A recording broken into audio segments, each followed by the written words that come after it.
Hi guys, welcome back to another video, and sorry it's been a couple of weeks, but after my last video went out, the whole house came down with COVID for ages, and I lost my hearing as well from it, so making videos was well off the cards. But feeling better now, and I'm back, and I've got a couple of things I want to get through today, and something I really hope someone out there can help me with as well. But let's start off then. So I've had the Opus for about 6 weeks now, something like that, and aside from the last couple of weeks, obviously I've been dialing it in, getting to know it after the first video we did. And I've got kind of a list of likes and dislikes that I've written down to sort of go over with it. So I think we'll start off with the likes of it, to be fair, because there is a lot to like. And the first thing that I really like about a kind of modern bit of technology like this is that it's utilizing Bluetooth. It's got apps that go with it and everything, which is, for someone like me, initially a turn off sort of thing. But it is so well thought out, so easy. The phone connectivity is a little bit kind of, because you're on a phone, you know, it's a small little screen and a little bit annoying, but it works perfectly. I never had a single dropout or a problem connecting, nothing. It just worked and has worked, you know, from day one. And if you've got like an old tablet or something lying around, you know, where you've got a bigger screen for the app, even better. That works absolutely perfect. So that's a first like. The second like with it is that it's form factor. I mean, if we bring it in, considering what this thing can do, it is absolutely tiny. And it's not fussy with power supply either. 200 milliamp off pretty much any pedal power supply. And you know, you'll never ever have issues powering this pedal. So that's another like. The other like that I have with it, and this is possibly my biggest one, and it's not so much to do with the device itself, it's Twonotes as a company, because they have a really strong track record of bringing out a product and then you go out and buy it, you know, with your hard-earned money sort of thing, and they don't antiquate it, you know, make it obsolete straight away, and that, you know, there's always support for it. And I've plugged this in via the USB-C to the computer 4 times since I had it 6 weeks ago, and every single time there's been an update for it, you know, a little tweak here, a little tweak there. And you know, I just think that unlike some other companies that release really expensive, you know, modern hardware, Fender, let's not mix our words here sort of thing, people like that, and they put something out and then it feels like they just abandon it, and there's all the online community saying what they want to see, and it just doesn't happen sort of thing. Whereas Twonotes are not like that. And that to me personally means a hell of a lot. And it's probably why, like, even today with the Kemper being 11, 12 years old, which is ancient for technology, I'd probably still buy a Kemper over a Quad Cortex because of the company Kemper and the belief they have in the product and the way they take care of it. That means almost as much to me as the utility and the quality of the product itself. You know, if those two things are right, I'm really happy sort of thing. So that's something I think worth noting with Twonotes, because it might not be a company you've bought into before, but their track record is very good. And then the last thing, you know, obviously the sound of it. I think this thing sounds, especially the way I use it, I'm not interested in the preamp emulation side of things. I'm more interested in it as something in between my head and cab to send a quality emulated line out to a recording device, to a PA. That's my primary use for this, and it does sound really good. But I am going to have to sort of caveat that as we go into the dislikes, because whilst I do really like the sound, there is so much you can change on this thing. I mean, you go into the app, there is, you know, all the mic positioning. You have got third-party IRs, which maybe simplifies that a little bit, but there's like the EQ, the exciter. There's thousands of variations to tweak your tone, and I don't enjoy tweaking. However, if there's the option to tweak, I'll find myself going, there'll be a better sound in here somewhere, and I'll tweak and tweak, knowing that somewhere in them settings is a better sound. And because it offers you so much, you're kind of always looking for that better sound, even though the sound you've got is fine. So that, to me, the pure amount of options is, although it's great sound, it's kind of caveated with so much tweakability that you might find it annoying constantly searching, you know, for a better sound sort of thing. What other things did I put on the dislike? So I was carrying on with the sound thing, and again I said that the preamp emulation isn't really what I'm interested in, but whilst the preamp sounds, and you can find videos online, people have demoed those and, you know, show you how it sounds, they do sound good, but there is a noise floor. And whilst the noise gate is very, very clever, it's a very smart noise gate, the minute you start playing, that noise floor is there underneath what you're playing to varying degrees. And that to me isn't, you know, I imagine that a few years from now when there's a revision of this, Twonotes will probably make quite a big deal of the whole noise floor being much better, because it's an improvement that the noise gate only puts a plaster on sort of thing. So that kind of has to go down as a negative if you're interested in this as a preamp kind of modeler as well. And I think I put one more thing down for dislikes. What was it? Yeah. So when we looked at this in the first video, you heard the sounds straight out the box, no post tweaking whatsoever. In the intro of this video, it is straight out the box. However, it's split into, it's dual mono basically. So rather than it just being the one that comes out of here, in the interface, I've split it into two, one left, one right, just to kind of fatten it out and widen it out, because I do find the sound that comes out of this as it is, and I'm not an audio engineer, so putting this across is hard to find the words, but I find the sound a little bit linear, a little bit narrow, if that makes sense. Like if you're recording with multiple mics, or you're using you know, things like quad cortex or helix, or the sound tends to be very wide and sort of full across the spectrum, whereas this thing, when you're using it just as a cab emulation sort of thing, the sound to my ears is much narrower than that, and I've had to kind of tweak it somewhat to spread out the sound.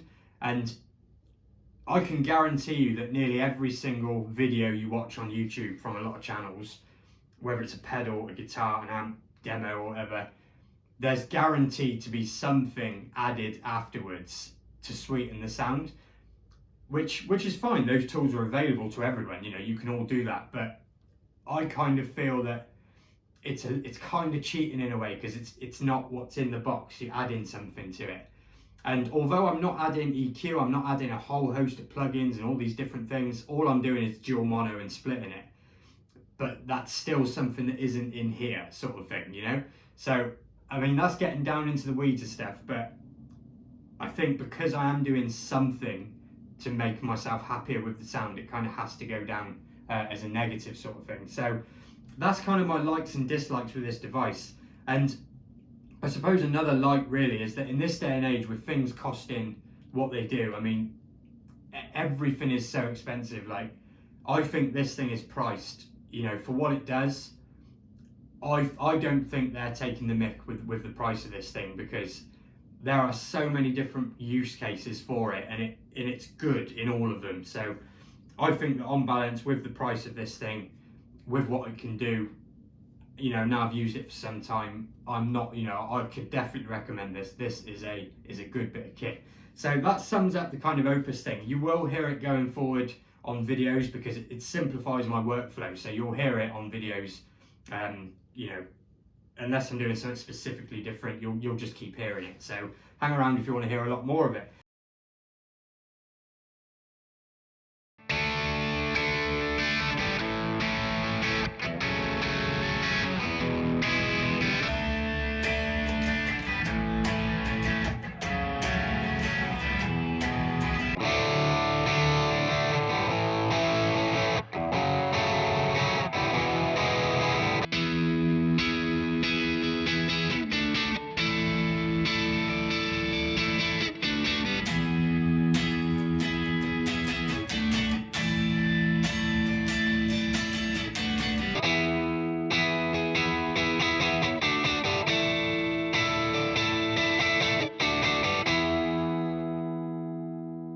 Now, the other thing I wanted to talk to you about, and this is crazy, you're just going to switch off at this point, because who can be so excited about a plectrum?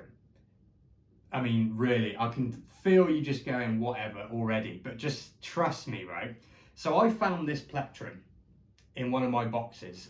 But let me just try and get it in a little bit closer for you. This plectrum here, and you can see that it's got no markings on it at all.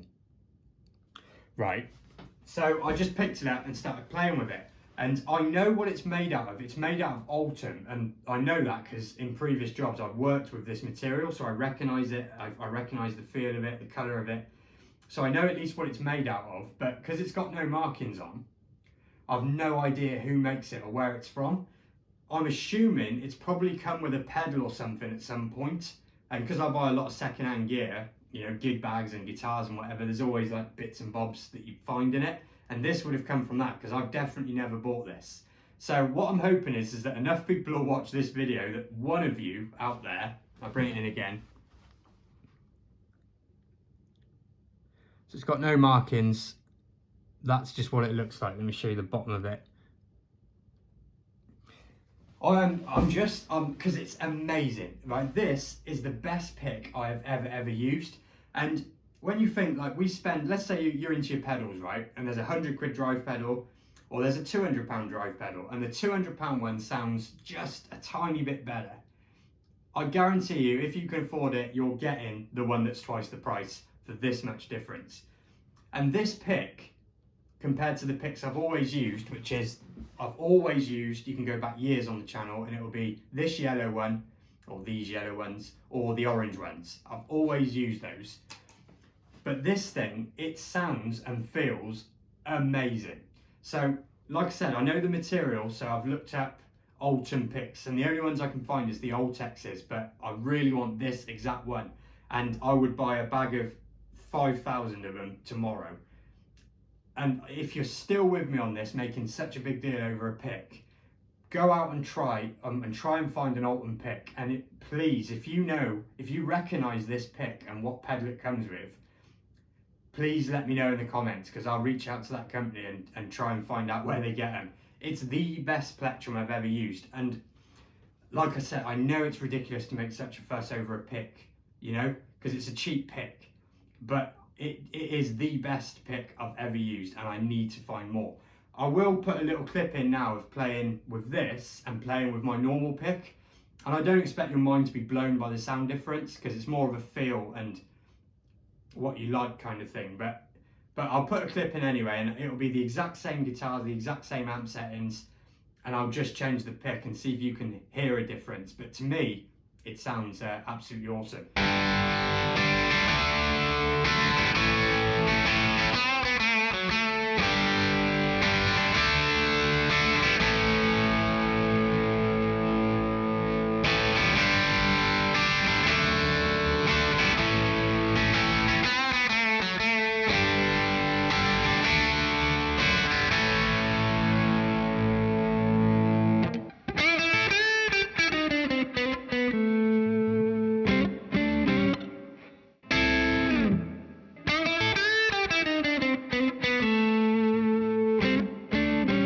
So the last thing I wanted to show you in what's new in Paulie's world is I've been meaning to buy a record player for a very, very long time, and I've finally got one. So for those of you interested in vinyl and record players, a good friend of mine tracked down this for me. So it's a Thorens TD80 Mark II. I think it's about 30 years old, and a friend of his reconditioned this amplifier for me as well, which is a NAD stereo amplifier. I don't know a great deal about this stuff. And then I've got the two speakers there next to the amplifier. And I'm hoping that this will become one of the best things I've bought for my guitar playing, because I've been listening to vinyls at friends' houses, and the quality difference in what you hear as a guitar player is unbelievable. And by having this set up at home and buying some records, I'm hoping that that will filter through via osmosis or something into becoming a much better player. So let me switch the camera around. I don't actually have any records at the moment, so obviously this is all new, but you hear guys like Tom Bukovac saying how important it is as a guitar player to be able to hear records properly the way they were intended, sort of thing. And that is, that's my kind of start into that, and hopefully it'll all help. And it's an enjoyable thing to have as well, rather than just streaming music and stuff, I feel that if you're serious, you know, starting off with something like that is probably a good thing. So let me know, if especially in the UK, where to find, you know, decent priced, good quality records, you know, because it's totally new to me, sort of thing, and I'm quite looking forward to getting into it. So that's it for this video. So there'll probably be more stuff coming soon. It is Christmas time after all. I have been trying my best to find an Eastman T64,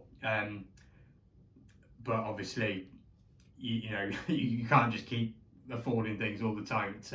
It's tricky, but I definitely want one of those. So let's see if we can make that happen. And that's it for this one. So I'll see you on the next one.